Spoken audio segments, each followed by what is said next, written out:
If you have your Bibles, I want you to put it in your hands. If you have a Bible in front of you, put it in your hands, all right? Or if it's on your phone, I want you to hold it in your phone, all right? I want you to raise your hand and maybe raise the Bible up if you've ever in your life read part of the Old Testament and been utterly confused. Anybody besides me? Okay, so look around, like everybody. Right? Everybody, we've read some things and we're like, what in the world did I just read? Right? And so we're just totally clueless sometimes when we open up this Old Testament.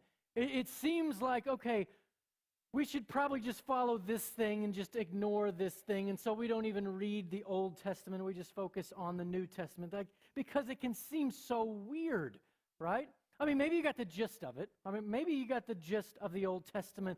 You know, you got the creation story, and then the beginnings of God's people, the Israelite or Hebrew people. And maybe you got the gist of the story, that they grow into this big, powerful nation, have kings like David and all that sort of stuff.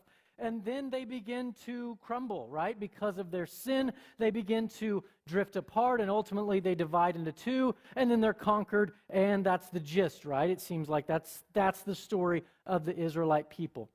But I want you to raise your hand if you've ever in your life read in the book of Leviticus. Anybody ever read Leviticus and you're like, what in the world am I reading? Right? Like why are all these things? So is what we see in the book of Leviticus. In fact, it's in the first 5 books of the Bible, right? Genesis, Exodus, Leviticus, Numbers, Deuteronomy. We see what's called the law. Everybody say the law. The law of Moses, all right? We see the law of Moses in the first 5 books of the Bible, all right? Now, here's the deal with the law of Moses. A lot of it we would agree with, all right? We would say we follow. But when we read the law of Moses, when we read in the first 5 books of the Bible, a realization comes in, and it doesn't take that long to get there, that, wait a second, we don't follow a whole lot of this.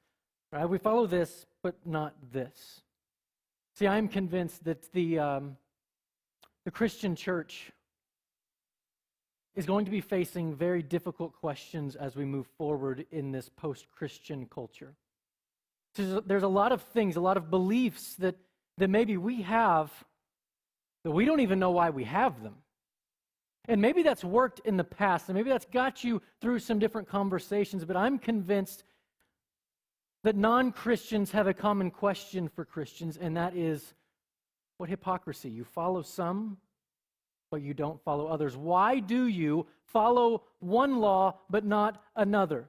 All right, why is it that in the same law, in the same book of the Bible, there's one command that you're all for, and you'll politically push for it, and you'll say that we stand on this, but then just fast forward like one verse, and it's like, well, no, we don't follow that one.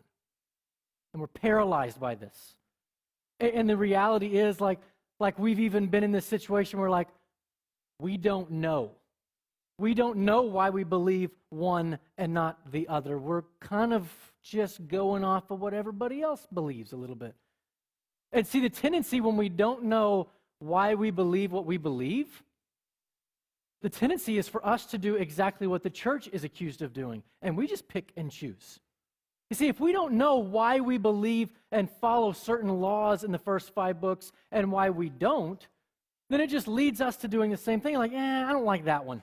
That one doesn't fit my lifestyle. I'm going to take this one out. That's not a big deal.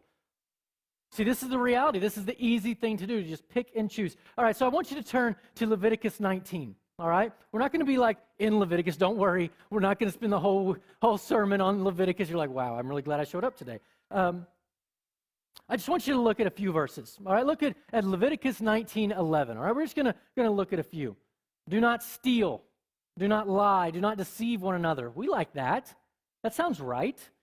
Do not swear falsely by my name, or so profane the name of your God. I am the Lord. We like this. All right, that sounds good. All right, like we don't want to lie, and so we would say, yeah, follow that one.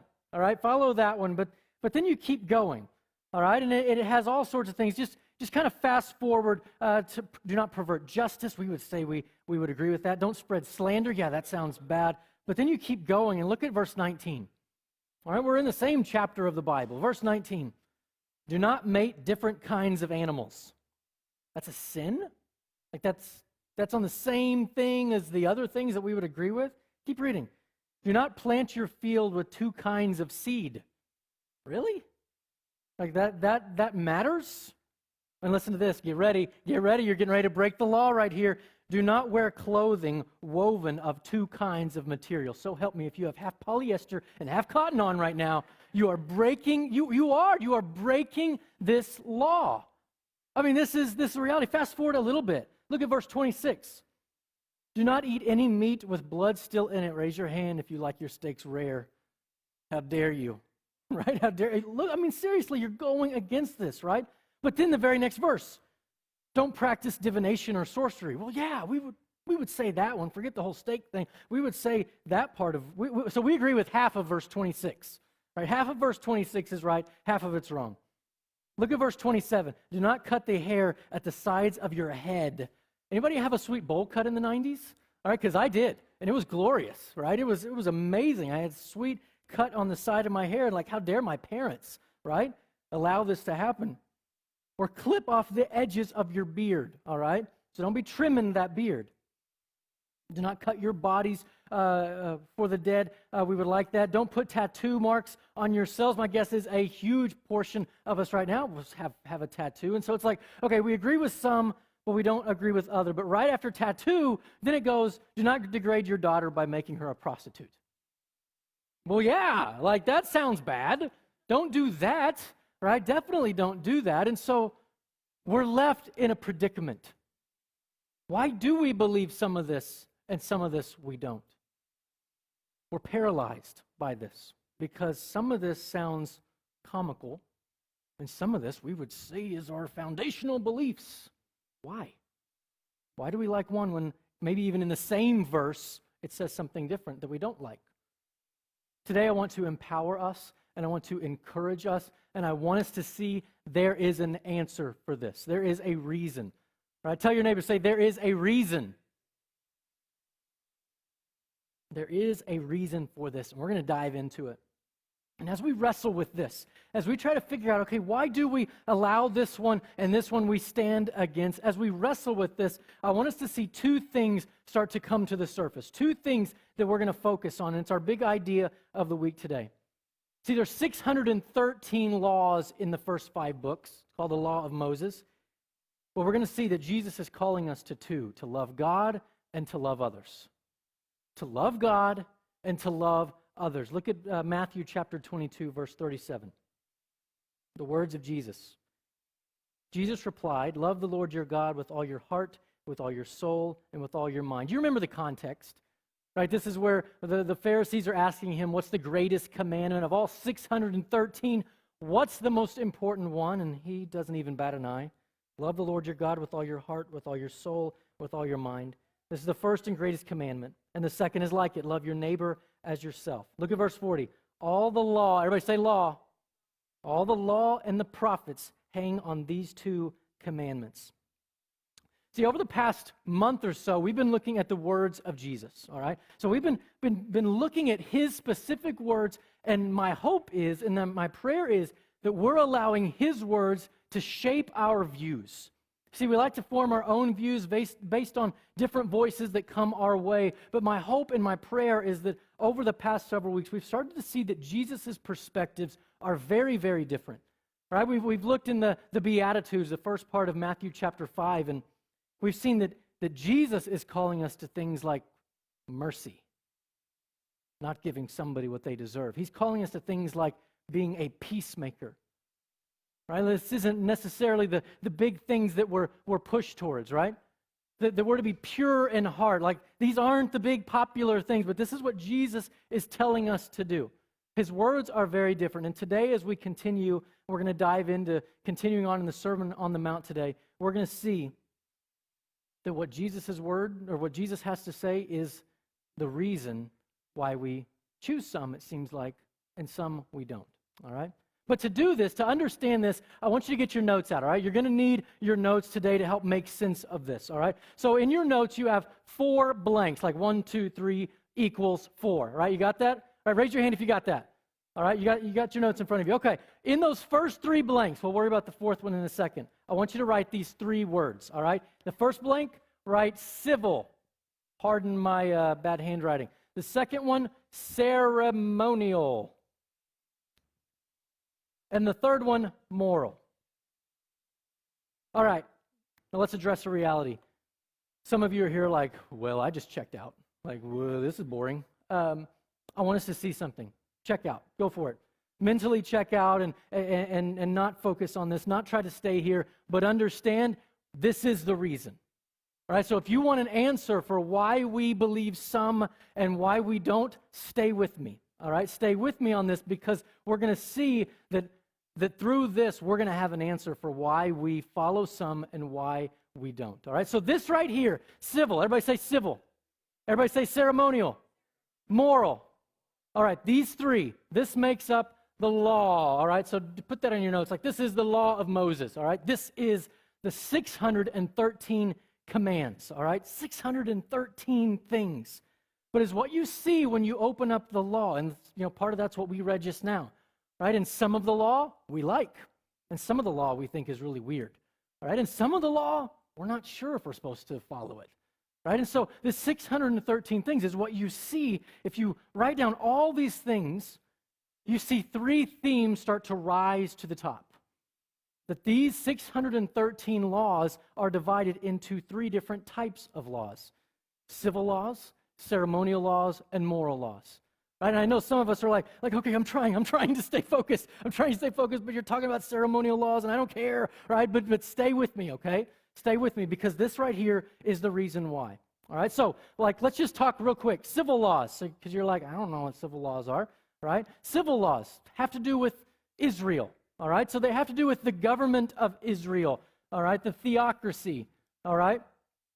Israel. So this is things, when you read the Old Testament, it's specific to this group of people, all right? It's things like landmark laws, all right? Things like inheritance laws, right? It's things like shaving the sides of your head. This is to this specific group of people that are showcased to set them apart from the specific nations around them.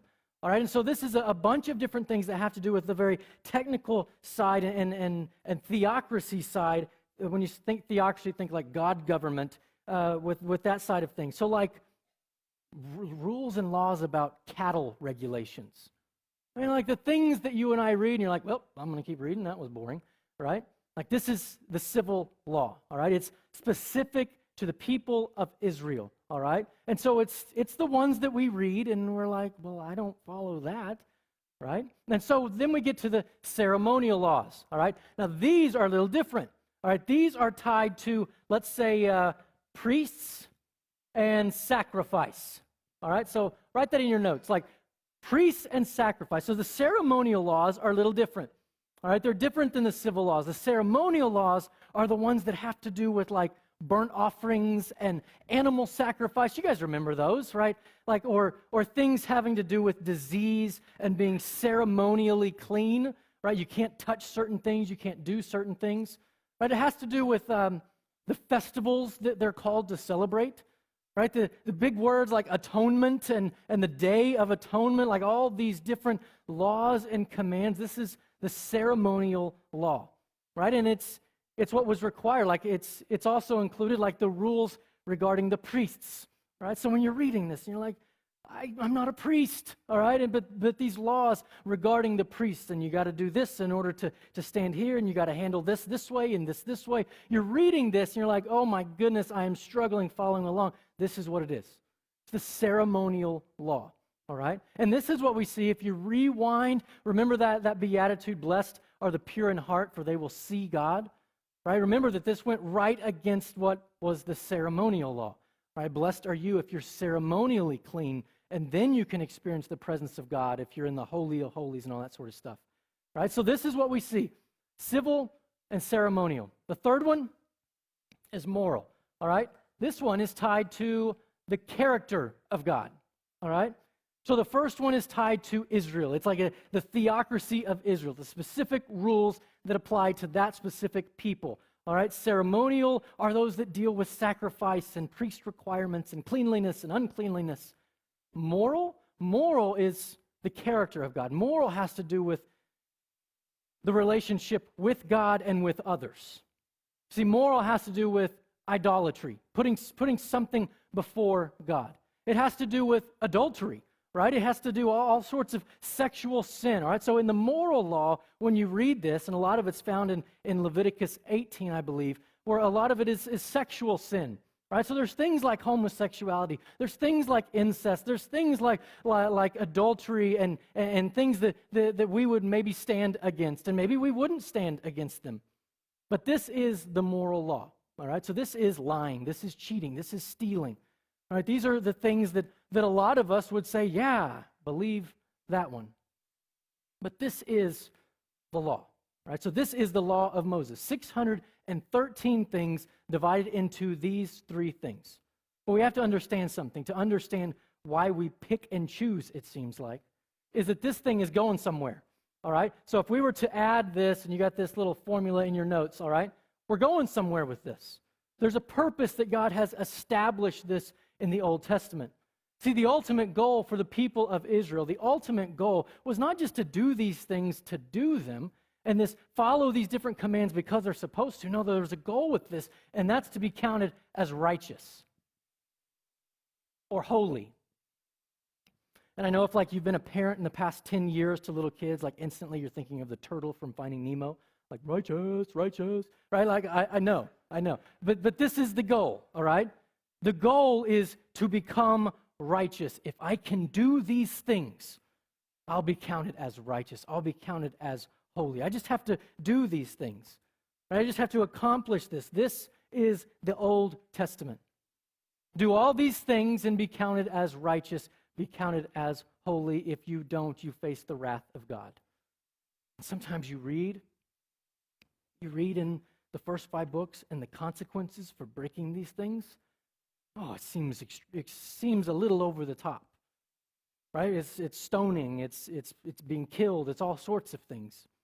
And we see this when we break this. When we read the Old Testament, there's a reason it feels so different. It's because the focus is the ceremonial law in order to achieve a level of righteousness, in order to achieve a presence with God. Do these things, and you'll be in the presence of God. There's a problem here, right? There's a problem with this, and we're going to dive into that here in a second. See, what we see when we open up the New Testament. So now grab your Bibles and turn to Matthew chapter 5, all right? We're back in the Sermon on the Mount. All right, we've gone through the Beatitudes. We've seen that we're called to be the salt and the light of the world. And then we get to a verse that changes everything. What we're getting ready to read changed an entire religious system.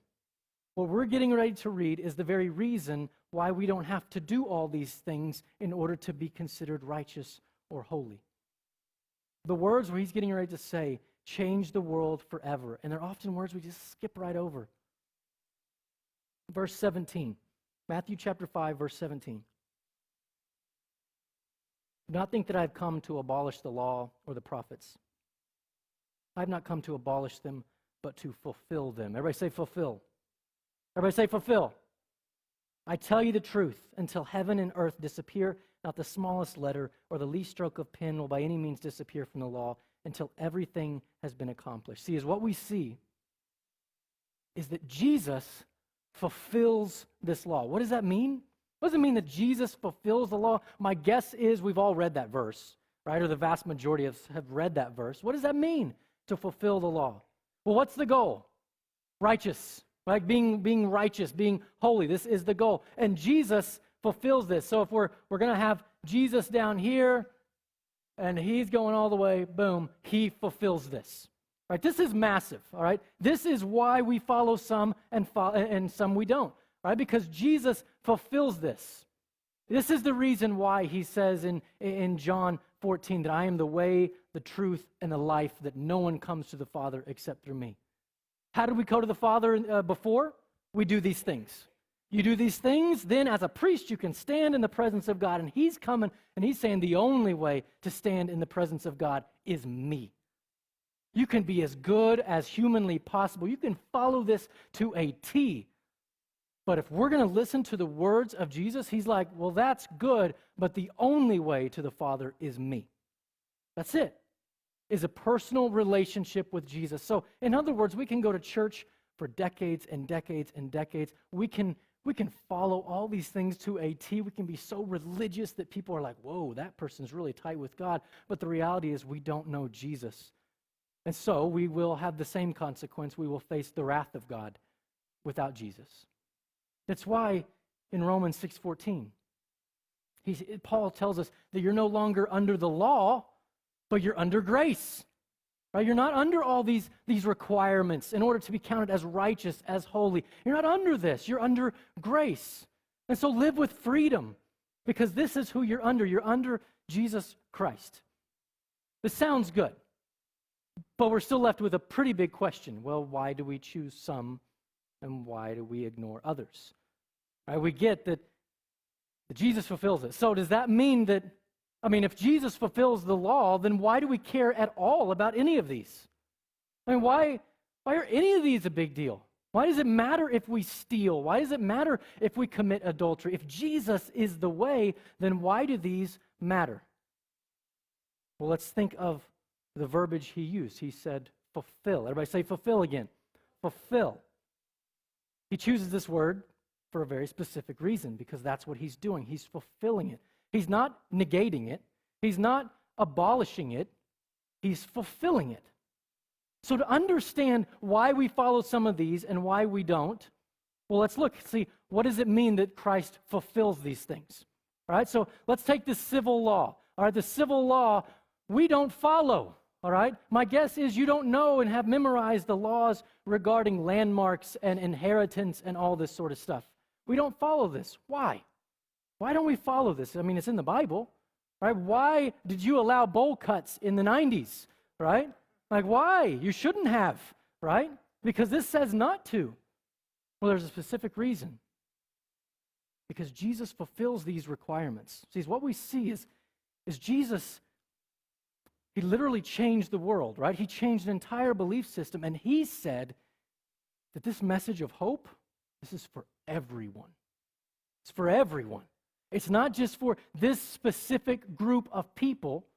Right now, he's saying words like, for God so loved the world that he gave his only son. God so loved everyone. And so you and I, we're not bound by these. It's not that we're sinning because we're not doing this. It's that in Jesus' teachings, he tells us we're not bound by this. Think of the Sabbath, right? One of the Big Ten. It's the one of the Big Ten that has to do with a civil issue, right? It has to do with this, and as what we see is the Sabbath. You see all these Pharisees and teachers of the law, like, Jesus breaks this rule, all right? It should kind of tell us something if Jesus is willing to break it. And we see there's something else going on. And Jesus is telling us when it comes to the Sabbath that the Sabbath was created for you, to help you, to bless you, not for you to be bound and constrained by the Sabbath. Right, we see this when he's teaching and he begins to eat with his disciples and he doesn't wash his hands properly. I know some of you germaphobes are like, oh, that's terrible, right? Like you like that part of the civil law, right? But he doesn't wash his hands and he's like, we're missing the point here. We're missing the point. See, Jesus fulfills the civil law by giving the message of hope to everyone. It's not for a theocracy anymore. That doesn't exist. Right? That theocracy doesn't exist anymore. So it's not this God government or God state. It's all of us. It's mankind as we're a follower of Jesus. All right? So this is why we don't follow the civil laws. All right? But what about the ceremonial laws? All right? We don't follow those. My guess is when you sin, you aren't tempted to go find a goat and kill it. Right? Probably not. All right? You might get in more trouble if you do that. Right? Like this could be bad. But we don't follow this. I'm not a priest. Why? Why am I not a priest? Why do I not have these certain requirements? Well, it's fulfilled in the ceremonial law. Think about it. Who is Jesus? He is our high priest. Who is the one that we celebrate? We don't celebrate these festivals. We celebrate Jesus. He's the one we celebrate. Who is the one that is the great sacrifice? It's Jesus. Who allows for this atonement being made right? It's Jesus. It's not all these different things that we have to do, right? Now it's just celebrating him. He fulfills this. And so we're not bound by it. Right? There's a reason that when you read those things and about burnt offerings and all these things that you're like, what in the world? Because we're not bound by it. Jesus is the ultimate sacrifice. He is the ultimate high priest. He is the reason we aren't bound by this. Then we get to the moral law. Moral law is different. Everybody say moral law. It's different. See, the moral law is tied to what? The character of God. And the character of God doesn't change. It's the same yesterday, today, and forever. See, so what we see in the teachings of Jesus, and we're gonna see this here in a second, we're gonna see it played out, is that he treats the moral law different than the other two. All right, so all these commands, 613, the civil law, well, that's tied to Israel. Israel doesn't, it's not a God government anymore. The ceremonial, Jesus fulfills this, but how Jesus fulfills the moral law is the ultimate reason why we follow some things and why we don't follow others. Because Jesus, in fulfilling it, it's no longer a requirement for salvation. Hear this. You can be the most morally sound person, but if you don't have Jesus, then you will face the wrath of God. So it's not that we do this, and we like this one. Those other two, those are just weird. But this one, we will stand for this one. And if you don't do this one, you're going to hell in a handbasket, right? Like this is what we think. But this isn't a requirement for salvation. This is an expression of salvation. All right? Because as what we see in the teachings of Jesus, he doesn't negate it.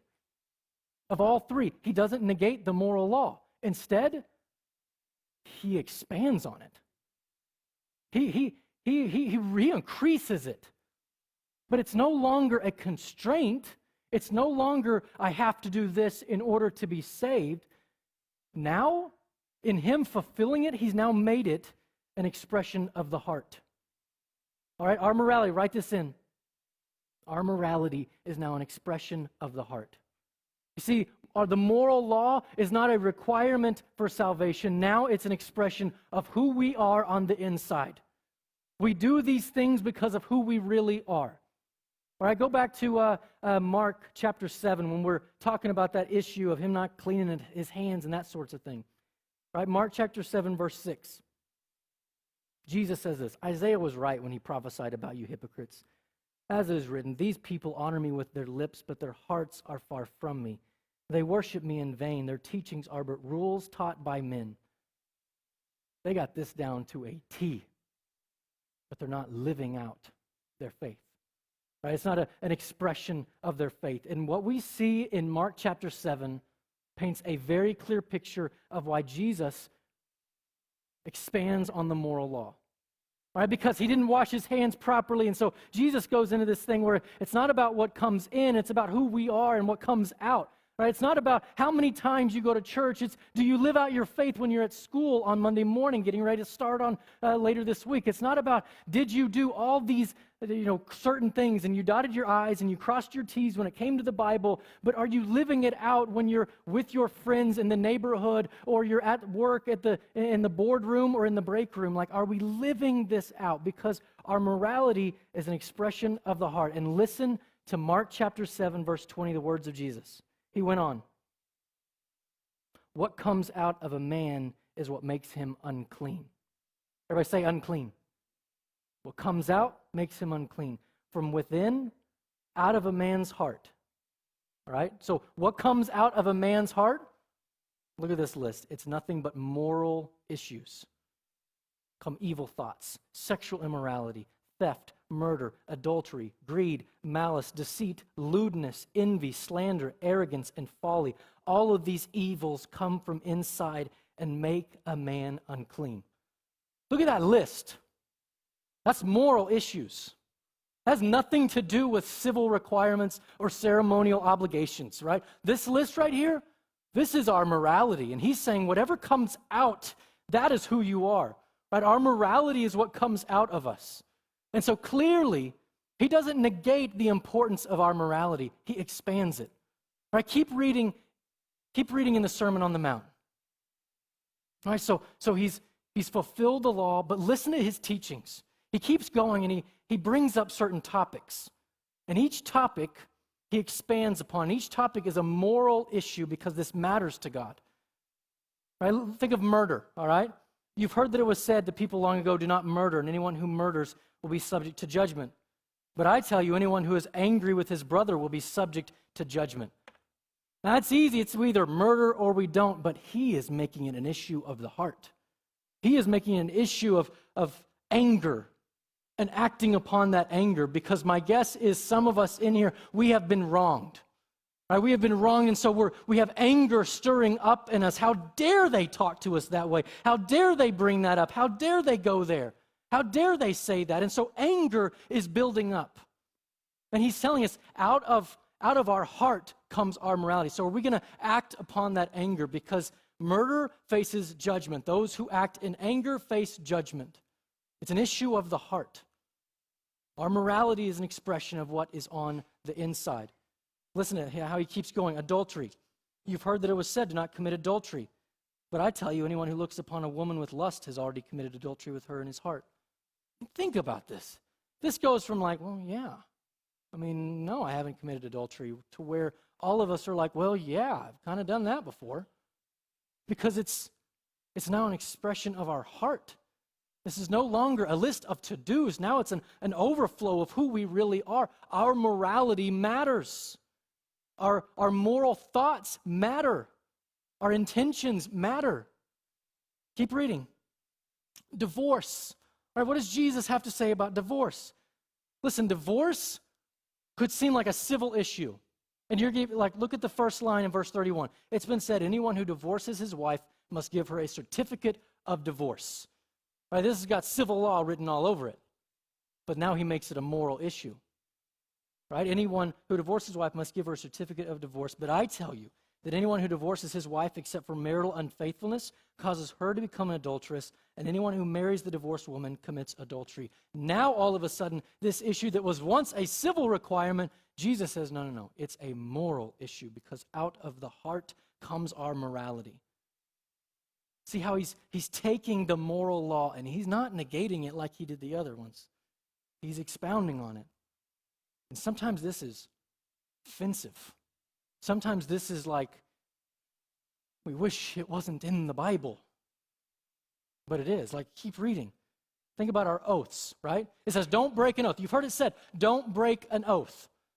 Right? And it gets to a point of integrity, right? Simply let your yes be yes and your no be no. Are you a man or a woman of integrity? That when you say you're going to do something, you do it? Like, this is now a moral issue. It's not just, did I do this? Now it's, okay, who are you on the inside? Are you a person that does what they say they're going to do? Simply let your yes be yes and your no be no. And then he gets to two of the most difficult teachings in the entire Bible, I am convinced. You've heard that it said, an eye for an eye and a tooth for a tooth. But I tell you, do not resist an evil person. If someone strikes you on the right cheek, turn to him the other also. If someone wants to sue you and take your tunic, let him have your cloak as well. If someone forces you to go 1 mile, go with him 2 miles. Give to the one who asks of you, and not turn away from the one who wants to borrow from you. We have this issue of revenge, and revenge is sweet, isn't it? And Jesus is telling us, take that away, that revenge can't be an expression of the Christ follower. It can't be what flows from inside. It even tells us to love our enemies and pray for those who persecute you. See, Jesus is changing everything, right? But it used to be this call of obedience. You have to do this, and you have to do this, and you have to do this in order to be counted as righteous or holy. But now it's trust in him. And when you do, your morality will show it. See, there's a reason we follow and hold to the moral issues. Right? Because the morality is an overflow of the heart. He says it. Out of the heart come all these things. And rewind, what was the greatest commandment he gave?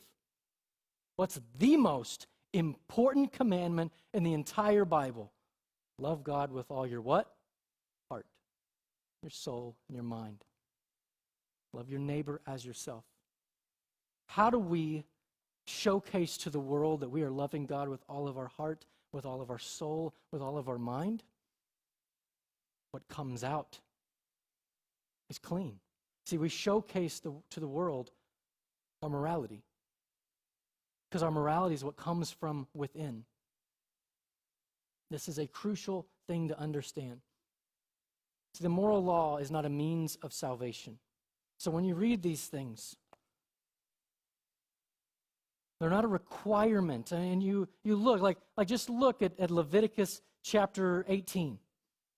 Right? You just read that list of unlawful sexual relations. And there's other things. I mean, think of the 10 Commandments that aren't having to do with sexual relations, right? But these laws having to do with the very character of God. There's a reason we follow these. And it's not because we want to be hard with people. It's not because we want to be difficult with people. It's not because we don't love people. It's because Jesus expands on our morality and showcases that our morality is an expression of our heart. We don't do these things to get saved. We do them because we are saved. We do them because of our relationship with Jesus. It fundamentally changes who we are. And so the next time that you're asked of why do we believe what we believe, why do we follow some of these things and others we don't, give them 3 words: civil, ceremonial, and moral. You might bore them to death, but this is the reason. Because Jesus fulfills these commands. He fulfills these requirements. These aren't required to be saved, but the moral issue, the moral law, is the one that he expands on. And so as believers in 2019, we must hold to these, whether we like it or not, whether we agree or not. These are what flow from within, the moral issues of life. Our big idea of the week: Jesus is calling us to love God and to love others. How are we loving God and loving others? And how do we show that? The moral law. We show it through the moral law. And so as we think through our action steps today, pretty simple, 2 action steps that I want us. I don't want today to be neat, and then you go. I want us to be stirred to action. Right? I want us to be stirred to where like we're taking this and we're allowing it to speak to us. So 2 things. 1, think through this week how you can love God and love others. How can you showcase love to other people? Think through the different teachings of the Sermon on the Mount, the anger we have to other people. Think through the teachings from before of mercy and being a peacemaker, being pure in heart. You will see God when you are pure in heart. How can you love God and how can you love others this week? What is he calling you towards? Is there a relationship he's calling you towards to mend, a relationship he's calling you towards to grow? And then the second one, the second action step is a little more difficult. The second action step is my encouragement to you to allow our morality, our moral issues, to breathe life and to help us form our own views, help us form our attitudes on things, our political views, our understandings. And hear me, the tendency is to think that means one direction, one political party. But I am telling you that there are moral issues facing both political parties. So I don't know where we stand, okay? I'm going to be right in the middle right here, and I'm going to tell us, allow our moral issues to be filtered by Scripture. Right? Allow our views and our attitudes on different things to not be filtered by our desires or how we were brought up or what we think is justice, what we think is right. Allow it to be filtered through the moral law and the teachings of Jesus Christ. Because if we can do this, if we can allow our views to be filtered through Jesus and not other things, man, we will be a people set apart. We'll be a people that can change this country, change our community, change our neighborhoods, change our houses, if we allow our filter to not be the way we were brought up or what we think is right, but allow our filter to be the moral issues of God and the expression of our heart. It will change everything.